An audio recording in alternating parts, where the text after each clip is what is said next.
Paulus is in die tronk. Hy is nie in Filippi nie. En dan stuur die gemeente in Filippi vir hom geld. Vir hom geld om hom aan die lewe te hou. Vir hom geld om 'n bestaan te maak. Hy moes vir sy eie kos sorg. En dit is so maklik vir die gemeente in Filippi gewees het om te sê, Paulus is nou in Rome. Hy is nou Rome se probleem. Hy is nou die gelowiges in Rome se probleem. Ons sal hom ondersteun as hy by ons is, maar as hy daar is dit nie ons probleem nie. En tog doen hulle dit nie. Tog is hulle gedagtes nie, daai mense ondersteun ons hoef niks te gee nie.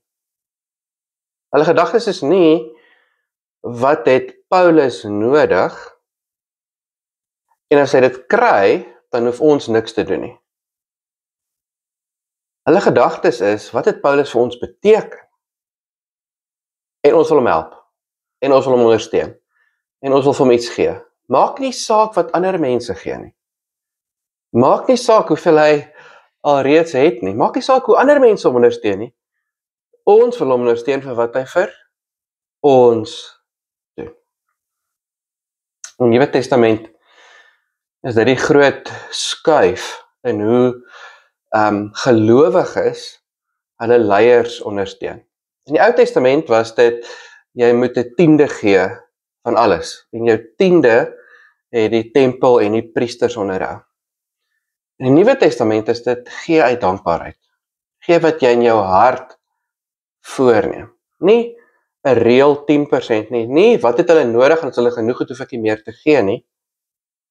Gee uit dankbaarheid. Gee vir wat hulle vir my beteken. Al het al genoeg, gaan ek gee vir wat dit vir my beteken. Ondersteun ek en jy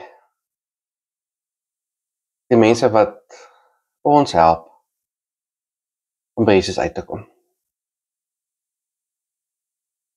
Is ons vraag, hoeveel moet ek gee? Is ons vraag, het hulle al genoeg? Is ons vraag, wat het dit vir my beteken en ek wil graag ondersteun?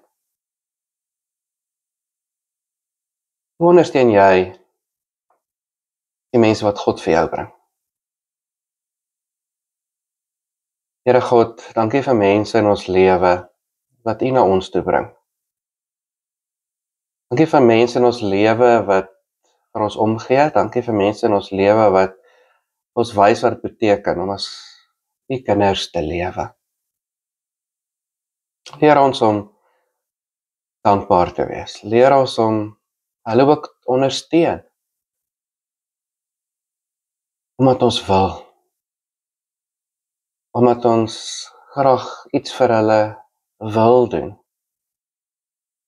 Maak nie saak wie anders hulle ondersteun nie. Maak nie saak wie anders en wat ander doen nie. Leer ons om uit dankbaarheid te lewe. Amen.